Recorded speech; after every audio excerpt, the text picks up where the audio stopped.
everyone, it's Anthony Allen Ramos. All right, we are continuing to spotlight A League of Their Own, which is of course based on the beloved film from the 90s. And this series now on Amazon Prime Video is taking a much more inclusive look at what it may have been like for women in sports in the 1940s.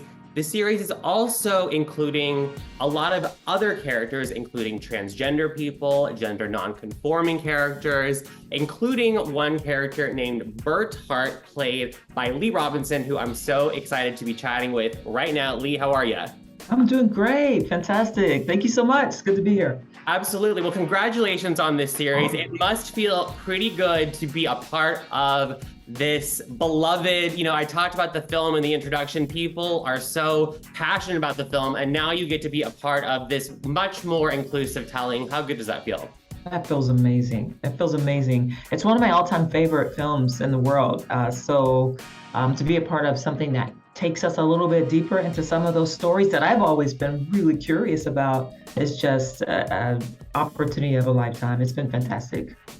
So you play Uncle Bert to Max, which is such an instrumental. I don't want to spoil too much, but we can definitely talk about this because your character is so instrumental in Max's identity and journey.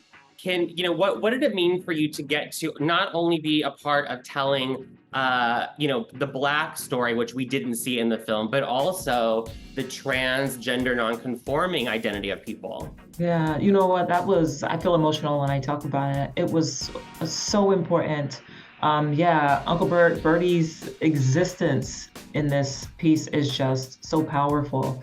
And that relationship between Bertie and Max is just such a beautiful story that I'm not sure we have an opportunity to hear about, right? So the opportunity to breathe life into this character that I know existed and exists was just so powerful.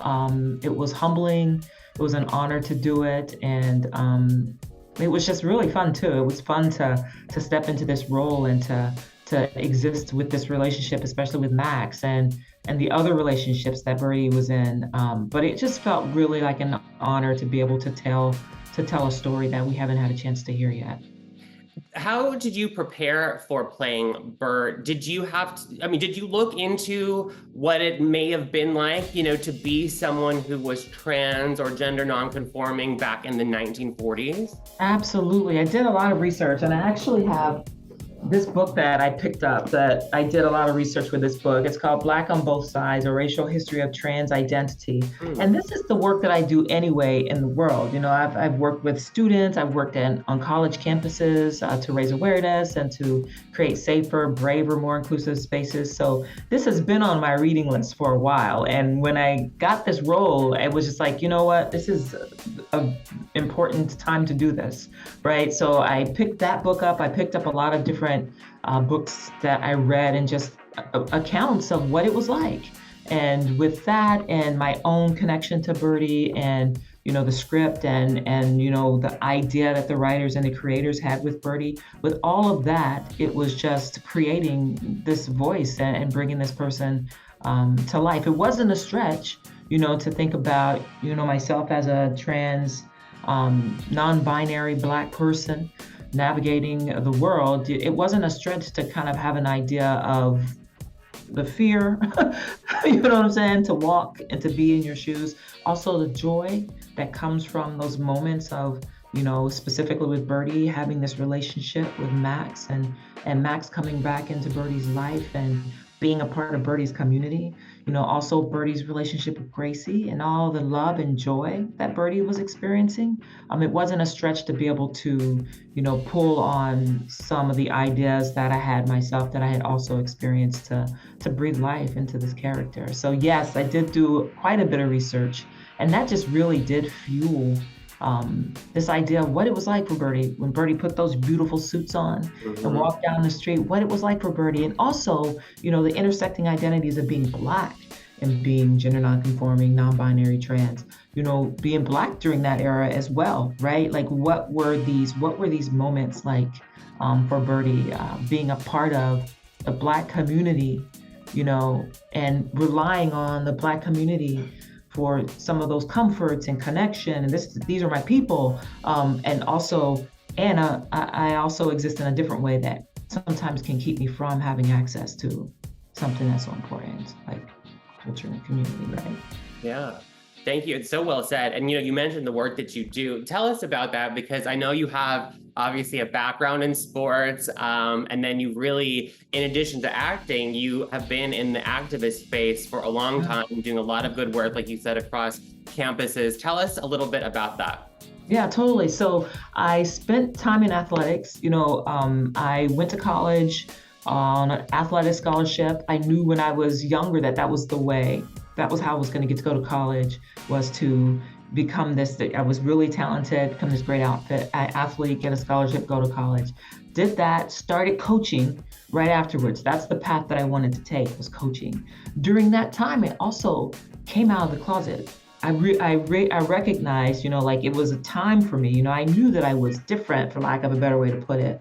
But when I was in college and then became a coach, I realized, no, this is who I am, and I have a responsibility to be out. So I did a lot of work with organizations like It Takes a Team, the National Center for Lesbian Rights, just being out there talking about, specifically in sports, what it means to create safe and inclusive spaces for your student athletes, for your coaches, et cetera. And then that encouraged me to go back to get my master's degree, so I could do that on a larger scale, right? On college campuses, working with intersecting identities of race and class and religion, and being queer. So I started doing a lot of work with, I got different jobs on campuses, UC Berkeley, Columbia, where I did a lot of work in multicultural affairs and making sure that voice of LGBTQ students was being heard and being supported. But I was always also an actor, right? I had one foot in and one foot in this and one foot in that. And, with acting, it was always about visibility. It was always about the importance of queer people, trans people, people like me, seeing me on the screen, on the television, as a way of knowing, hey, no, you're good. You're supposed to be here. You're okay, and increasing that visibility. So that's the type of activism and work that I've done. I've written articles on being trans student athletes. I also launched a business, Be Diversity, where I do work around LGBTQ, topics within organizations, helping folks create inclusive spaces. But it's also a little bit broader around just equity and inclusion, right? Like around race, class, all of the variables, all the different identities that we have. How can we be more inclusive and have conversations about bias, right? So it's all connected. Right? It's like, to be able to step into this role of Bertie, again, it wasn't a stretch, because that's my existence, right? That's the work that I do. Those are the voices that I'm constantly trying to raise up and to bring attention and visibility to. Thank you for sharing that. I was thinking about, with your background in athletics, I would imagine you're following this Brittany Griner situation. Oh. But what's your take on that? Just so stressful to see what's happening to her. Yeah, it's stressful for me on so many levels. It's stressful because as a coach, I had student athletes that I cared tremendously about. And if this were one of my student athletes, I would just be a wreck right now. She's a part of this community. Brittany's a part of the community and a part of, the community. And it's really scary. It's really frustrating. To be in another place that's, like Brittany's having a certain experience being a queer person of color, right now. And that's heartbreaking and scary to me. And it's funny you asked that, because that's something I've been trying to figure out. What can we do? Right. I post things on, share things and signal boost that, but is there something else? Like, how do we use our platforms and our voices to be a part of the solution? So I've just been really just upset about that and scared. Yeah. It is a scary time, and we're really trying to, get involved and try and do what we can do as well. Thinking about the impact, what I love so much about this version of A League of Their Own is that it is on Amazon Prime Video, which has the potential to reach worldwide audiences, millions of people. Thinking about, the film version came out 30 years ago. What would it have meant for you to see this version, maybe back when you were growing up and figuring out who you were? It would have been everything. It would have been so important. You know, I talk about this sometimes, and when I was younger and little, and I was struggling so much with my identity, my body. Like in my mind, I was really born in the wrong body. I was this little boy who was in this body that didn't feel like it was mine. And I really loved movies and television because I could watch those things and I could go into a different world. Yeah. And I would fantasize about being the male characters and have this whole life and like experience it in a body that I felt would be my body, right? And I would even dream about, you know, I would use that as a vehicle, the imagination to kind of survive. So I think that it would have been really powerful to see something like that, to know that, wait a minute, you actually don't have to fantasize. You don't have to create a whole other world. You can actually be who you are, right? And that's why this visibility is so important. And when I mentioned before, being that person on the big screen or being there so folks can see me and know it's okay, that's what I'm talking about, right? To be able to see me and be like, whoa, or the other characters, all the queerness in this show, right? To be able to see it and be like, hey, wait a minute, I can be whoever I want to be. There are so many different people here representing maybe so many parts of who I am. And even though it's scary and it's hard, I can find my tribe and I can be who I feel like I am on the inside.